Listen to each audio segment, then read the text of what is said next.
ಒಂದು ಅಪ್ರಿಷಿಯೇಟ್ ಮಾಡಬೇಕು ಅಂದರೆ ಒಂದೊಂದು ಸತಿ ಮಾಡಿದಾಲೋ ಒಂದೊಂದು ಕಾನ್ಸೆಪ್ಟ್ ಮಾಡ್ತಾರೆ. ರಾಮ ಸೀತೆ ಅವ್ರದ್ದೆಲ್ಲ ಒಂದು ಹಿಸ್ಟ್ರಿ ಡೀಟೇಲ್ ಆಗಿ ಎಕ್ಸ್ಪ್ಲೈನ್ ಮಾಡಿದರೆ ನಮಗೆ ಅರ್ಥ ಮಾಡ್ಕೋಬೋದು.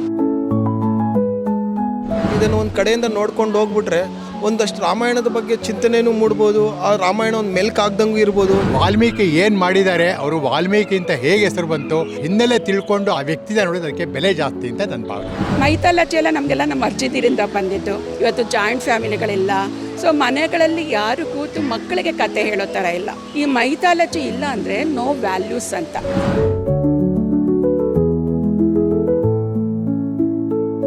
ಪ್ರತಿ ವರ್ಷದಂತೆ ಈ ವರ್ಷವೂ ಸಹ ಬೆಂಗಳೂರಿನ ಲಾಲ್ಬಾಗ್ನಲ್ಲಿ ಫಲಪುಷ್ಪ ಪ್ರದರ್ಶನವನ್ನು ಹಮ್ಮಿಕೊಳ್ಳಲಾಗಿದೆ. ಮಹಾಕವಿ ವಾಲ್ಮೀಕಿ ಅವರಿಗೆ ಪುಷ್ಪ ಸಮರ್ಪಣೆ ಈ ಬಾರಿಯ ಪ್ರದರ್ಶನದಲ್ಲಿ ಪ್ರಮುಖ ಆಕರ್ಷಣೆ. ವಾಲ್ಮೀಕಿ ಅವರ ಜೀವನ ಚರಿತ್ರೆ, ರಾಮಾಯಣದ ಇತಿಹಾಸ, ರಾಮಾಯಣದ ಕಥೆಯನ್ನು ಬಿಂಬಿಸುವುದು ಈ ಸಲ ಪ್ರದರ್ಶನದ ಮುಖ್ಯ ಥೀಮ್. ಅಂದ್ರೆ ಕೇವಲ ಹೂವುಗಳಲ್ಲೇ ರಾಮಾಯಣದ ಸಂಪೂರ್ಣ ಕಥೆಯನ್ನ ವ್ಯಕ್ತಪಡಿಸಿದ್ದಾರೆ. ಸುಮಾರು 10 ಲಕ್ಷಕ್ಕಿಂತ ಹೆಚ್ಚು ಜನ ಈ ಪ್ರದರ್ಶನಕ್ಕೆ ಬರಬಹುದು ಅಂತ ಊಹಿಸಲಾಗಿದೆ. ಇದರ ಬಗ್ಗೆ ಜನ ಏನ್ ಹೇಳ್ತಾರೆ ಅವ್ರ ಹತ್ರನೇ ಕೇಳೋಣ ಬನ್ನಿ.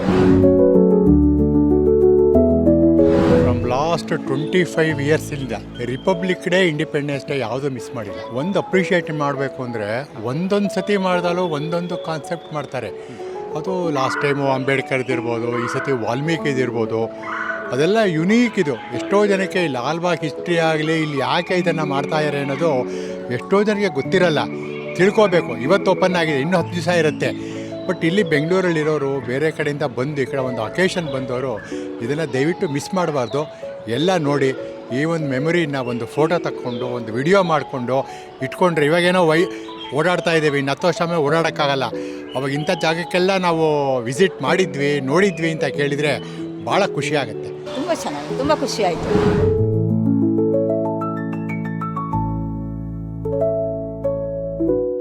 ಹೇಗಿದೆ ಇವೆಂಟ್ ತುಂಬ ಚೆನ್ನಾಗಿ ಅರೇಂಜ್ ಮಾಡಿದ್ದೀರಾ. So nice it is. ಎಲ್ಲ ಥರದ ಫ್ಲವರ್ಗಳು ತುಂಬ ಬ್ಯೂಟಿಫುಲ್ ಆಗಿದೆ. ಈವೆಂಟು ಫಸ್ಟ್ ಟೈಮ್ ಬರ್ತಿರೋದು, ಥೀಮ್ ಇಟ್ಕೊಂಡು ಮಾಡಿರೋದಲ್ವ, ವಾಲ್ಮೀಕಿ ರಾಮಾಯಣ. ಸೊ ಹಾಗಾಗಿ ಚೆನ್ನಾಗಿ ಅನ್ನಿಸ್ತಾ ಇದೆ. ಇಲ್ಲಿ ನೋಡಿ, ಆದಿಕವಿಯಿಂದನೂ ರಾಮಾಯಣವನ್ನು ಬರೆದವರು ಆ ಕಾಲದಿಂದ ವಾಲ್ಮೀಕಿಯಿಂದ ಹಿಡಿದು ಎಷ್ಟೊಂದು ಜನ ಬೇರೆ ಬೇರೆ ಭಾಷೆಗಳಲ್ಲಿ ಅದನ್ನು ಬರೆದಿದ್ದಾರೆ. ಅಲ್ಲಿ ನೋಡಿ, ಫುಲ್ಲು ಹೋದಾಗ ನಿಮಗೆ ಆ ಕವಿಗಳ ಬಗ್ಗೆ ಪರಿಚಯ ಇದೆ. ನೋಡಿಕೊಂಡು ಹೋದವ್ರಿಗೆ ಅದ್ರ ಬಗ್ಗೆ ಐಡಿಯಾ ಇರೋರಿಗೆ ಖಂಡಿತ ಚೆನ್ನಾಗಿ ಗೊತ್ತಾಗುತ್ತೆ. ಇಲ್ಲಿ ಬಂದರೆ ಇದು ವಾಲ್ಮೀಕಿ ಯಾರು, ಅವರು ಏನು ಬರೆದಿದ್ದಾರೆ, ಆಮೇಲೆ ರಾಮ ಸೀತೆ ಅವ್ರದ್ದೆಲ್ಲ ಒಂದು ಹಿಸ್ಟ್ರಿ ಎಲ್ಲ ಡೀಟೇಲ್ ಆಗಿ ಎಕ್ಸ್ಪ್ಲೈನ್ ಮಾಡಿದರೆ ನಮಗೆ ಅರ್ಥ ಮಾಡ್ಕೋಬೋದು.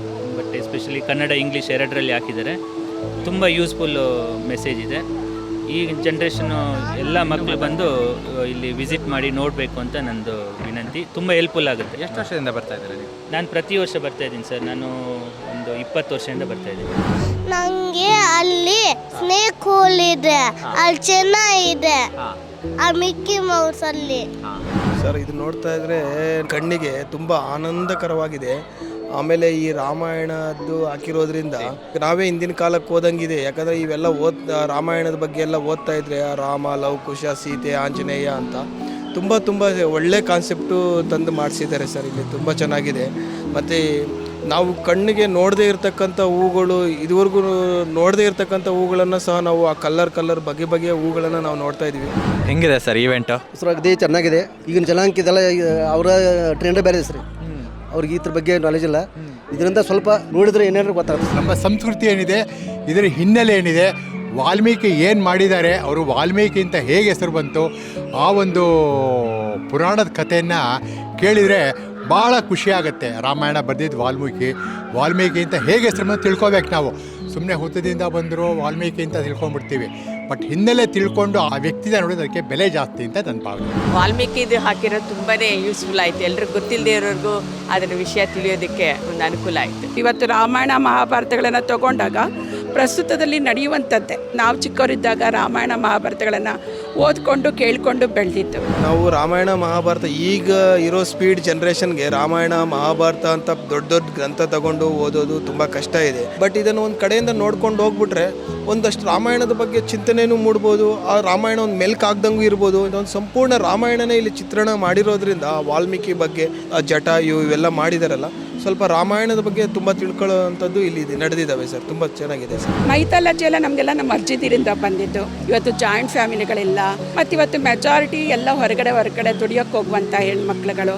ಸೊ ಮನೆಗಳಲ್ಲಿ ಯಾರು ಕೂತು ಮಕ್ಕಳಿಗೆ ಕತೆ ಹೇಳೋ ಥರ ಇಲ್ಲ. ಮತ್ತು ಮಾರ್ಕ್ಸ್ ಓರಿಯೆಂಟೆಡ್ ಅಂತ ಇರೋದ್ರಿಂದ ಸ್ಕೂಲ್ಗಳಲ್ಲೆಲ್ಲ ಏನು ಸಿಲೆಬಸ್ ಮುಗಿಸ್ಬೇಕು ಆ ಥರನೇ ತಯಾರು ಮಾಡೋದ್ರಿಂದ ಏನಾಗ್ತದೆ, ಬಹುಶಃ ಎಲ್ಲೋ ನಮ್ಮ ಮಕ್ಕಳಲ್ಲಿ ಈ ಮೈಥಾಲಜಿ ಅನ್ನುವಂಥದ್ದು ಹೋಗ್ತದೆ. ಇಂಟ್ರೆಸ್ಟ್ ಇಲ್ಲ ಅಂತಲ್ಲ, ಪೇರೆಂಟ್ಸ್ಗಳು ನಾವು ಎಡವಿದ್ದೀವಿ ಮಕ್ಕಳಿಗೆ ಅದನ್ನು ತಿಳಿಸೋದ್ರಲ್ಲಿ. ಈ ಮೈಥಾಲಜಿ ಇಲ್ಲ ಅಂದರೆ ನೋ ವ್ಯಾಲ್ಯೂಸ್ ಅಂತ.